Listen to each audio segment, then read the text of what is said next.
Hello, I'm Trent, aka oTradeMark here, and today is episode 3 of our Noob to Pro series.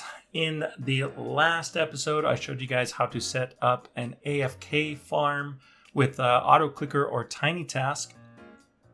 And in this episode, we're going to be talking about how to reach max world as quickly as possible. When you first start playing anime fighters, your first real goal is to try and reach max world as quickly as possible.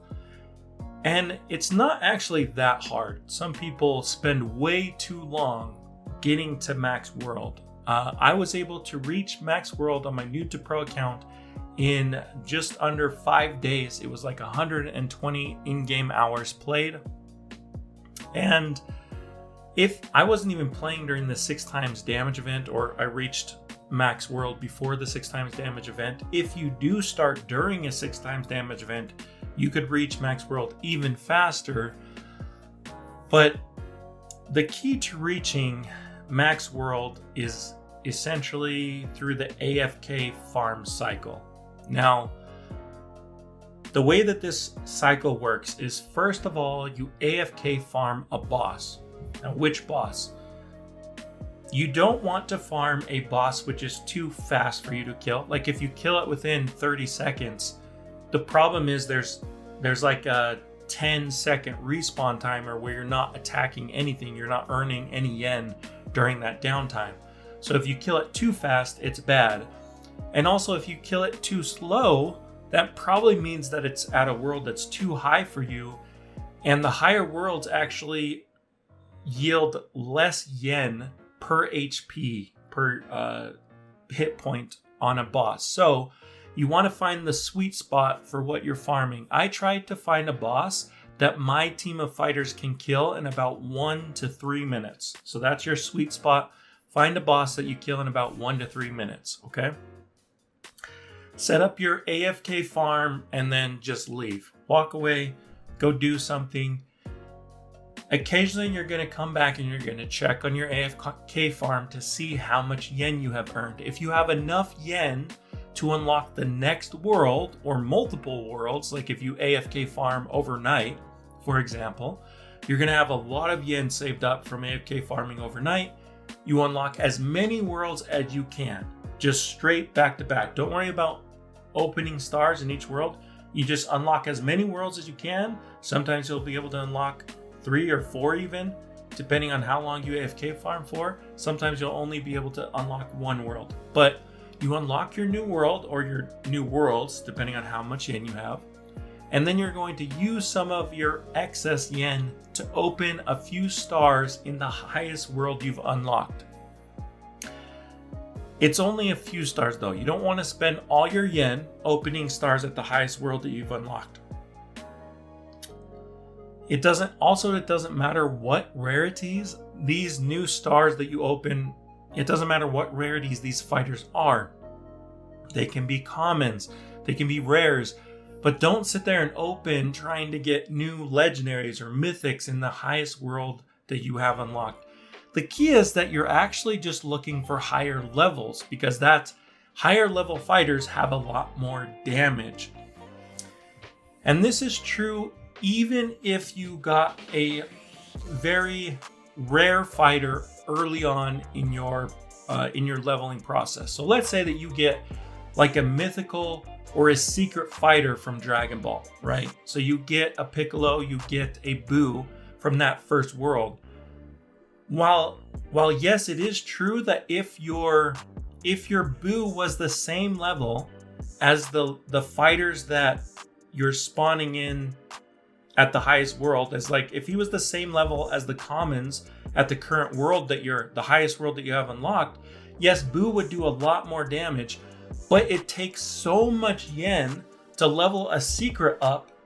Every world you're gonna have to level that secret 10 levels just to keep up with the progressing spawn level, and it's gonna take more yen to level up than you actually would use just to unlock the new world. So that's why don't worry about leveling up your old fighters, even if they're rare. We'll come back later and worry about secrets or mythics, etc. But that's a much later process. You don't need to worry about leveling old fighters. You don't need to worry about finding rare fighters like Epics Plus. You just need to unlock a new world and open a few stars, as many as your team has. So if you have the Game Pass, or if you have some of the upgrades which allow you extra fighters equipped, just get a full team of the newest fighters from the highest world you have unlocked. They can be commons, doesn't matter. And once you have those new higher level units, then you find a new boss, a stronger boss than the last one you were AFK farming. You go back to AFK farming. Okay.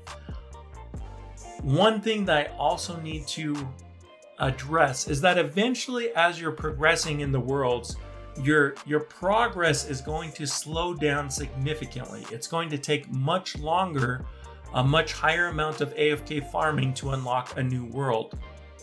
When you notice that your progress to unlock new worlds is slowing down significantly, then you have the additional step that you want to go back to the earliest world that you don't have the quest completed for, and you want to complete those quests. Because every world that you complete the quests in, you're going to unlock a yen multiplier, a 0.1 yen multiplier, which is going to not seem super significant in the short term, but in the long term, if you go back, let's say you reach Sword Art Online, right? But you've only done the quests up to One Piece. If you go back and you do 3 or 4 of the worlds of quests, right, you're going to get 0.4 additional yen multiplier. And then when you go back to AFK farming, you're going to earn significantly more amounts of yen every time you AFK farm. So that is basically the AFK farm cycle. I'm going to repeat it for you guys one more time so you understand. First, you AFK farm a boss until you have enough yen to unlock a new world.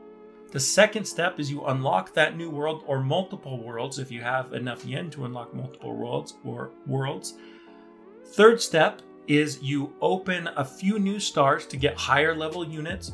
You want to open enough stars that you have a full team of the highest world level fighters that you can possibly spawn into the game. And then fourth step is you're going to go back to old worlds which you haven't completed the quests for, and you complete those quests to earn the yen multipliers quickly.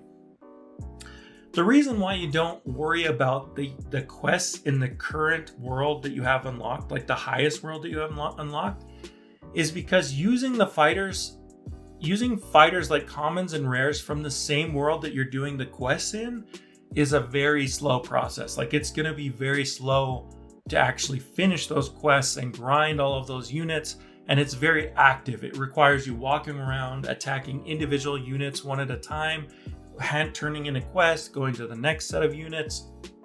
It's very slow. Whereas if you go back 4 or 5 worlds and you're using the highest world units that you have unlocked, you're going to go back and you're just going to instantly kill everything. Like the first 4 sets of enemies that you have to kill, you're just pretty much going to one-shot them if you go back 4 or 5 worlds to complete the quest. And even the mini boss and the boss, if you go back that many worlds, are going to die pretty quick. So that's the reason why you want to go do the quests, but you want to do them when you're strong enough to make the quest snappy. You should be completing these quests in a quick amount of time. But that's basically the AFK farm cycle. It sounds simple, and it is for the most part, but the main thing is that you need your device running non-stop. You don't have to be actively playing.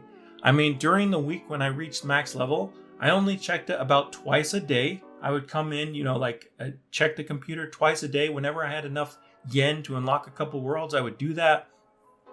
And then at night before I went to bed, I would go back and do some quests, unlock new yen multipliers, and then I would AFK with my brand new team overnight and wake up with a ton of yen to repeat the process and unlock higher worlds, okay? Like I said, if you want to get strong as quickly as possible, this is the first thing that you should focus on. Get to the max world as soon as possible with this AFK farm cycle, and that's when you can start worrying about finding some rare fighters to actually level up. That's when you can start worrying about farming secondary resources. And while you're leveling up, it's okay if you do some time trials. It's okay if you unlock some upgrades. In fact, it's actually beneficial if you go and do some, like if you can beat the lesser time trial with your current team, go do that, because you're going to unlock a new fighter and a new star to open and a new fighter with each lesser time trial that you beat if you get to room 50. And then if you can beat the medium time trial, go ahead and do that. And even if you can get carried to get the greater time trial, go ahead and do that. The more upgrades that you can actually unlock while you're going through the world unlock process, the better. I just say that those should kind of be secondary trains of thought. The primary progression is going to come from you AFK farming these different bosses. Okay, so go ahead, focus on that. If you are playing for 2 weeks tops, even free-to-play players, 2 weeks, you should be able to reach max world. And then next episode, we'll talk about what you actually do once you've reached max world. Anyways, guys, that's it for me. If this helped you guys out, you can join the Discord server at discord.gg/oTradeMark. Also, we will put all of these Noob to Pro videos into a series so that you can just watch them in order in case you missed how to AFK farm or do some of the stuff in a prior video. That's it for me. Malo Alpito. Thanks for watching, and peace. I'm out of here.